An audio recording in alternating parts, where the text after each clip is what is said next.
Hello students and welcome back to my channel. So students, today we are going to discuss chapter number 11 of your class 8 science, that is force and pressure. So let's see question number 1.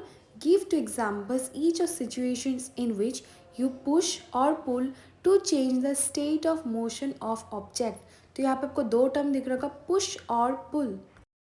So let's understand this by looking at the diagram. So यहाँ पे आपको two situation given है, push and pull का. First is push, यानी to use force to move something forward or away from you. यानी आपने क्या किया, इस बॉक्स को धक्का देके अपने ओर से दूर हटाया, that is push. And what is pull? जैसे आपको सेकेंड डायग्राम दिख रहा होगा, क्या कर रहा है, pull यानी अपनी ओर खींचना, that is to use force to move something towards yourself. So I hope you will remember the difference between push and pull. Now यहाँ पे क्वेश्चन में आपको क्या पूछा है, लेट्स सी. सो आपको क्या करना है, टू एग्जाम्पल्स देना है ईच ऑफ सिचुएशन जहाँ पे आपने इधर पुश किया ऑब्जेक्ट को या पुल किया, जिससे जो स्टेट ऑफ मोशन ऑब्जेक्ट का वो चेंज हो गया. So first example is hitting the ball coming to us. Second example kicking to football. ये दोनों ही एग्जाम्पल्स में क्या हुआ, जो स्टेट ऑफ मोशन है वो चेंज हुआ. फर्स्ट एग्जाम्पल में जैसे आपका क्या हुआ, वो जैसे देखो सपोज लाइक कोई बॉल आपकी ओर आ रहा है, आपने क्या किया, वो बॉल को हिट किया, धक्का मारा, तो वो क्या हुआ, पुश का एग्जाम्पल. सेकेंड एग्जाम्पल जैसे किकिंग टू फुटबॉल, आपने फुटबॉल को किक किया, तो आपने क्या किया, जो स्टेट ऑफ रेस्ट पे वो पहले था, उसके बाद आपने किक करने के बाद वो क्या हुआ, स्टेट ऑफ मोशन हो गया.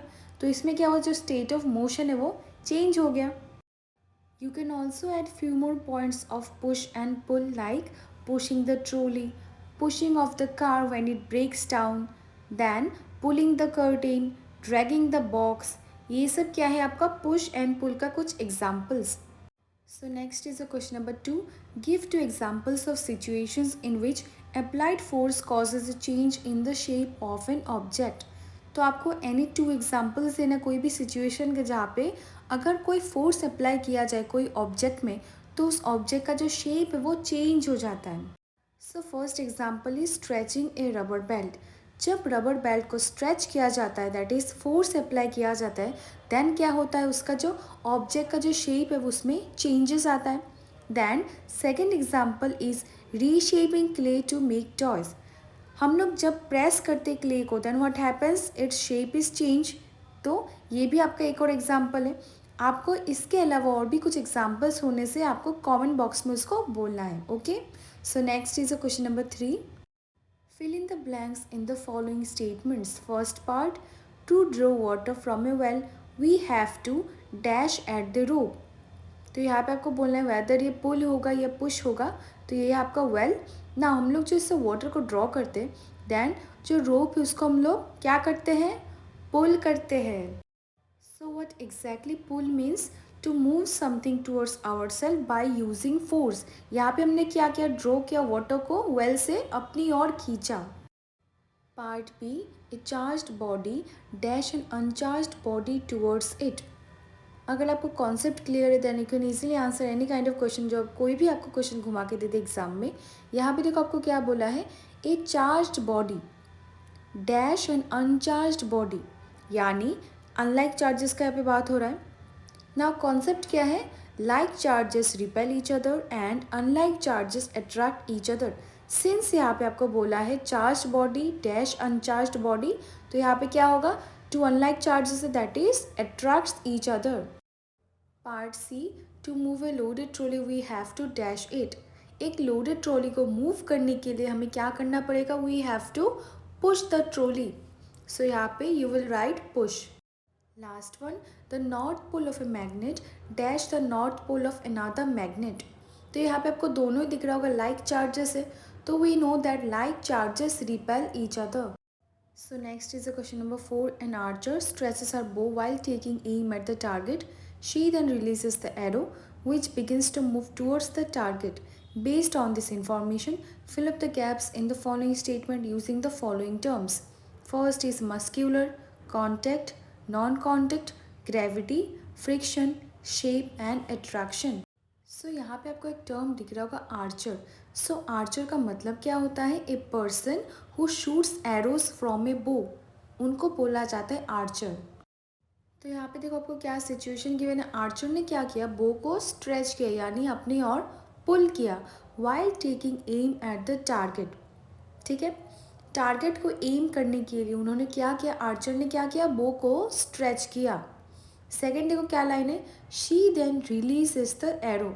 उसके बाद क्या हुआ, एरो को रिलीज कर दिया जो मूव हो रहा था टुवर्ड्स द टारगेट। तो इसी इंफॉर्मेशन के बेसिस पे आपको क्या करना है, कुछ स्टेटमेंट्स गिवन है उस पर आपको सिंपली फिल करना है कुछ गैप्स को। जैसे आपको क्या क्या टर्म्स गिवन है, देखो muscular, contact, non contact, gravity, friction, shape and attraction. So let's see one by one. To stretch the bow, the archer applies a force that causes a change in its dash. तो Archer ने क्या किया, बो को stretch किया and stretch करने के लिए फोर्स अप्लाई करना पड़ता है। एंड इसी वजह से क्या हुआ, ये जो बो है इसमें क्या चेंजेस आया, शेप में चेंजेस आया। सो फर्स्ट का आंसर है आपका shape. Part B, the force applied by the archer to stretch the bow is an example of dash force. यानी जो फोर्स अप्लाई किया आर्चर ने बो को स्ट्रेच करने के लिए वो किसका एग्जाम्पल है, मस्क्यूलर फोर्स का। Part C, the type of force responsible for a change in the state of motion of the arrow is an example of a dash force. तो यहाँ पे आपको बोलना है कौन से फोर्स के वजह से जो एरो है उसका स्टेट ऑफ मोशन में चेंजेस आया। सो इसका करेक्ट आंसर है मस्क्यूलर फोर्स। मस्क्यूलर फोर्स को कॉन्टैक्ट फोर्स भी बोला जाता है। नेक्स्ट क्या है देखो, part D, while the arrow moves towards its target, the forces acting on it are due to dash and that due to dash of air. जब arrow target की ओर मूव करता है देन उस पर जो फोर्स एक्ट होता है वो कौन सा तो फोर्सेस है, एक है आपका ग्रेविटेशनल फोर्स और एक है आपका फ्रिक्शनल फोर्स ऑफ एयर। तो फर्स्ट हमने क्या देखा, अर्थ का ग्रेविटेशनल फोर्स इसमें एक्ट होता है और एक है फ्रिक्शन ऑफ एयर यानी जो मूवमेंट होता है जो कोई भी ऑब्जेक्ट का टूवर्ड्स द टारगेट, तो उसमें क्या होता है, एयर क्या करता है उसको जो अपोज करता है उसका डायरेक्शन को। So the correct answer is first आप लिखोगे ग्रेविटी, सेकेंड में आप लिखोगे friction. So next is a question number 5. In the following situations, identify the agent exerting the force and the object on which it acts. State the effect of force in each case. तो यहाँ पे आपको चार situations given है, आपको simply क्या करना है, बोलना है फोर्स कौन लगा रहा है, फोर्स किसके ऊपर लग रहा है एंड ये फोर्स की वजह से क्या इफेक्ट हुआ।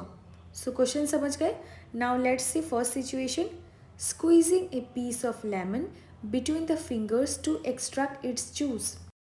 तो फर्स्ट सिचुएशन में देखो क्या गिवन है, लेमन को स्क्वीज किया गया फिंगर्स के हेल्प से ताकि जो जूस है उससे वो एक्सट्रैक्ट कर पाए। नाउ इस पे एजेंट कौन सा है, ऑब्जेक्ट कौन सा है एंड इफेक्ट क्या है, लेट्स सी। तो यहाँ पे एजेंट क्या है, फिंगर्स, फिंगर्स के हेल्प से जूस को एक्सट्रैक्ट किया गया। ऑब्जेक्ट क्या है, हमने लेमन लिया एंड इससे इफेक्ट क्या हुआ, juice is extracted by force यानी फोर्स अप्लाई करने के बाद जो जूस है वो एक्सट्रैक्ट हो गया। नेक्स्ट क्या है देखो, taking out paste from A toothpaste tube यानी सेकंड सिचुएशन में आपको गिवन है जो टूथपेस्ट है उससे पेस्ट को निकालने के लिए फोर्स किसने लगाया, फोर्स किसके ऊपर लगा एंड उससे इफेक्ट क्या हुआ। नाउ देखो इसका एजेंट क्या है, सेम है आपका फर्स्ट की तरह फिंगर्स। देन ऑब्जेक्ट हमने क्या लिया, टूथपेस्ट ट्यूब एंड उससे इफेक्ट क्या हुआ, टूथपेस्ट ट्यूब से क्या हुआ, toothpaste coming out by force. Part C, a load suspended from a spring while its other end is on a hook fixed to a wall. तो यहाँ पे force कौन लगा रहा है, लोड किसके ऊपर लग रहा है, दैट इज ऑब्जेक्ट क्या है आपका स्प्रिंग एंड इससे इफेक्ट क्या हुआ, expansion of spring that is change in shape of the spring. And the last one is an athlete making a high jump to clear the bar at a certain height. तो यहाँ पे क्या हुआ, athlete ने high jump मारा ताकि वो जो बार है सर्टेन हाइट पे वो उसको क्लियर कर पाए। तो यहाँ पे एजेंट कौन हुआ, एथलीट। सेकेंड केस से ऑब्जेक्ट यानी किसके ऊपर फोर्स लगा, एथलीट का बॉडी एंड उससे इफेक्ट क्या हुआ, athlete jump over the bar, athlete ने क्या किया, बार के ऊपर जंप किया। तो हमने फर्स्ट पार्ट डिस्कस कर लिया, सेकंड पार्ट हम लोग नेक्स्ट वीडियो में डिस्कस करेंगे।